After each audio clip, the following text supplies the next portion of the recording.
So what happens if you stop taking BPC-157? Well, in this video, I'm going to share with you 3 things that happen if you stop taking it, and what the risks are just by starting it, what the benefits are long after you've stopped taking it, and then we'll also show how you can maximize the effectiveness of BPC. So what is BPC-157? Well, it's a pentadecapeptide, and it's known as the body protective complex or body protective compound.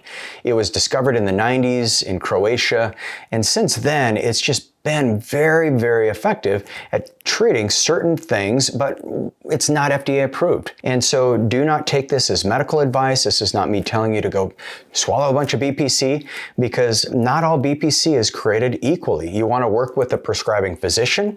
If you get this on Amazon or any other source, if it says for research use only, not for human consumption, there's a reason why it says that. You're putting yourself at risk. And I think your body and your health is your most valuable possession. It's the thing that we want to protect more than anything, because I've seen a lot of humans, a lot of very talented, ambitious, talented, great entrepreneurs who I get the privilege of working with and coaching. And when I see them get to this pinnacle of success from a financial perspective, the one thing they're looking for is their health. And BPC is a phenomenal peptide to help you achieve all the goals you want to achieve in life, but maintain your health as you're going along this journey.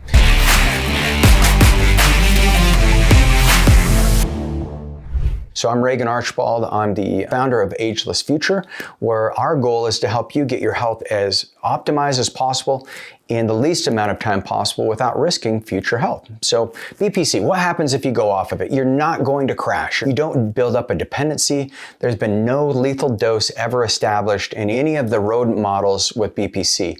They've injected 40 to 50 times the volume of BPC, and it's a protein structure. So just like any other peptide, it's very specific sequence of amino acids, and these amino acids, if they've already turned on the gene and they've activated this expression in the genes, you don't need any more, and so your body metabolizes it. The other thing about BPC is it's got a relatively short half-life, and so if you have a healthy lifestyle, you're getting the exercise in, the nutrition, you've got the right mindset, you've got a big purpose for your life, you've got great relationships, BPC is going to work that much better, because this is like the master key that opens up every door in your body. You put BPC in, and then any other peptide that you're utilizing or you're considering utilizing will work 10 times better, maybe 50 times better.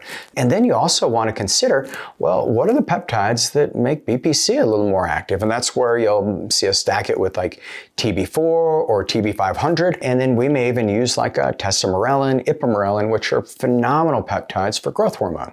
So when you stop BPC-157, the first thing that happens is you don't build up a dependency. So most of the time, the thing you'll notice is that you don't recover from your workouts quite as fast. And so you may lose some of the motivation. And that's normal, because you're not getting some of that nitric oxide expression that BPC triggers. You don't get what's called VEGF.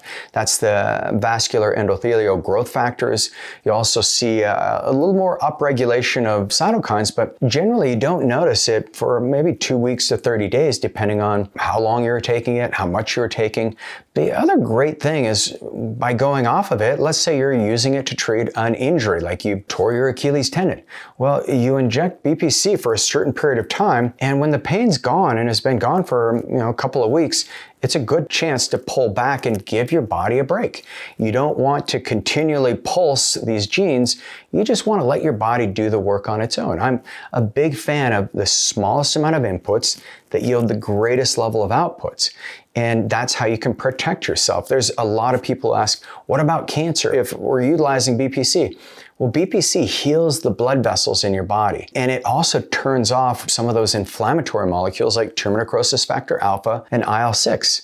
Those are what cancer loves to recruit. It recruits cell growth by utilizing these pro-inflammatory molecules. So just hypothetically, by turning those off, you'll see the cancer starve out. Now, I'm not saying use this peptide or any if you have cancer. Talk to your doctor, and don't be stupid about this. Don't be risky. But in the rodent models, they were never able to induce a tumor with BPC. So if you go off of it, are you going to have any kind of return of of gastric problems if you've been taking it orally. Well, that's one thing that we've seen with like acid reflux. If you're using it to treat a symptom, which this is not what peptides are designed for. Peptides are just designed to enhance your performance. It would be like taking BPC or having a race car. We'll use this analogy. You have a race car and you decide like, I'm not going to put the premium gas in it. I don't need to get the oil changed. It's a race car. And I'm going to tune the engine so it has more air intake. But you're still putting crappy gas in the car, it's not going to run as well. Same with BPC. Like if you are having acid reflux and using BPC, figure out what the cause of the acid reflux is.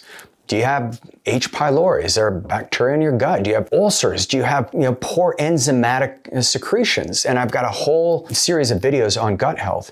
And the gut health is so critical because BPC is made by gastric secretions. And so I want you making as much BPC as your body needs on your own. So ideally, when you stop using the oral BPC for any kind of symptoms, you've already treated the cause and therefore the symptoms go away. But the way that we can accelerate that recovery and getting your body back to optimized function is by using the right peptides and turning on the right switch. This is where so many of you, especially if you are a high charging, ambitious person and you have a little bit of ADHD, which can be a superpower, well, using BPC-157 with like tirzepatide or semaglutide or retatrutide, what you'll find is it slows down the gastric emptying. And that can be very beneficial because you now have the time to absorb the nutrients and absorb everything that you're eating. It's no different than with ADHD. You want to focus on 5 things at one time and you're like, this is cool, this is cool, this is cool. Not that I've ever experienced that. It takes one to know one, right? But what these GLP-1s do is they allow you to focus in deeper and actually digest the content and digest what videos you're watching, for example. And you can actually take notes and you can read a book and really get a lot of information out of it. Same thing you're getting with your food. You want to slow down that gastric process. Some of you slow it down. Some of you need to speed it up so you can actually absorb the nutrients. But if you've done that, if you've fixed your gut, it's great. If you have infections, get rid of those infections, build up a healthy microbiota, and your body will feel so much better, signal better, so that when you decide, hey, I'm going off this, or when we cycle you off of it, if you're working with my phenomenal medical team, they'll help you go on cycles. But generally speaking, it's something that you're not going to see some dramatic change in your health. You're not going to just notice like all the inflammation, all the pain comes back, because all BPC-157 has done is it's unlocked that code so that you can start expressing health, and then ideally you just don't need it and you're just using it as you're optimizing for whatever physical activity or events coming up. So BPC-157, one of my favorite peptides because it does activate dopamine. It also helps with activating growth hormone receptors, and it's a peptide that when used properly might be something that gives you dramatic improvements. But yes, you can go off of it. No dependencies ever been established, no addiction, so you can go off of it immediately. In many cases, you'll continually receive the benefits because of the work you've done. So if you love this video and you want to go deeper, the very first place we want to start is go to agelessfuture.com and reach out to my team and they'll help you get your blood work ran. I'm Regan Archibald. I'll see you in the next video.